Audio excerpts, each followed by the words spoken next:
परम आदरणीय श्रद्धावान साधक और साधिकाओं, भगवान बुद्ध की दृष्टि में सर्वश्रेष्ठ आदमी कौन है, जिसके बारे में भगवान बुद्ध ने बताया।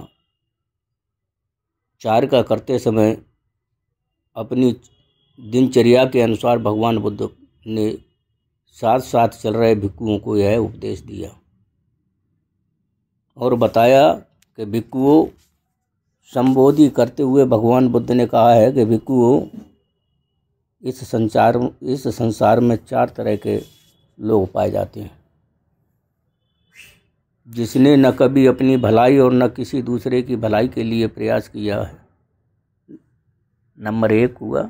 नंबर 2 में है जिसने दूसरों का भला तो किया किंतु अपना भला नहीं किया।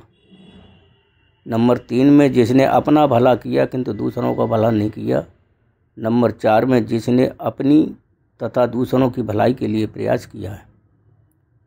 तो भगवान बुद्ध कहते हैं कि जिसने न कभी अपनी भलाई और न ही दूसरों की भलाई के लिए प्रयास किया, वह शमशान की उस लकड़ी की तरह से है जो दोनों सिरों से जल रही है और जिसके बीच में गोबर लगा है। उसने ना ही गांव में और ना ही जंगल में कोई अग्नि जलाई है।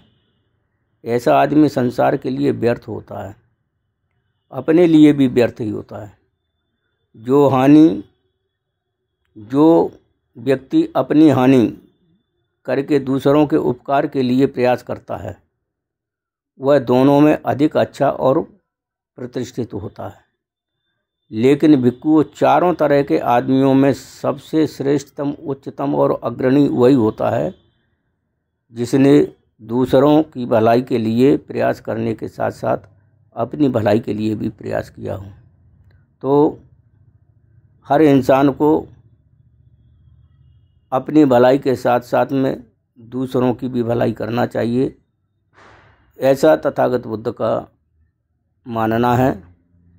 और अगर जो भी बुद्धिस्ट हैं,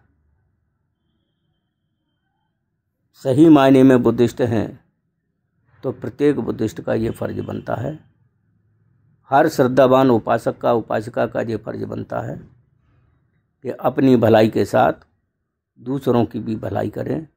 जिस प्रकार से भी आप भलाई कर सकते हैं, दूसरों की भलाई करने का जो भी आपका सोच हो सकता है, उस सोच से उसकी भलाई करें, अपनी भलाई भी करें और दूसरों की भी भलाई करें। ऐसी बात को रखते हुए मैं अपनी देशना की संक्षिप्त देशना की वाणी को विराम देता हूं और आपसे पुनः अनुरोध करता हूं कि अधिक से अधिक सब्सक्राइब करें, लाइक करें और शेयर करें, जिससे ये धम्म संदेश के माध्यम से ये धम्म की चर्चा जन जन तक पहुंचाई जा सके। जो लोग किताबों को पढ़ नहीं सकते हैं, जो ग्रंथों को पढ़ नहीं सकते हैं, पढ़ने का समय नहीं है, जिनको कम से कम मोबाइल के माध्यम से, चैनल के माध्यम से ये बातें उन तक पहुंची जा सकें, तो धम्म की चर्चा की बात जन जन तक पहुंचाने में आप मदद करेंगे, ऐसी आपसे उम्मीद करते हुए मैं अपनी देशना की वाणी को विराम देता हूं। आप सबका मंगल हो, आप सभी सुखी हों, आप सभी निरोगी हों। साधु साधु साधु। नमो बुद्धाय। जय भीम, जय भारत, जय संविधान।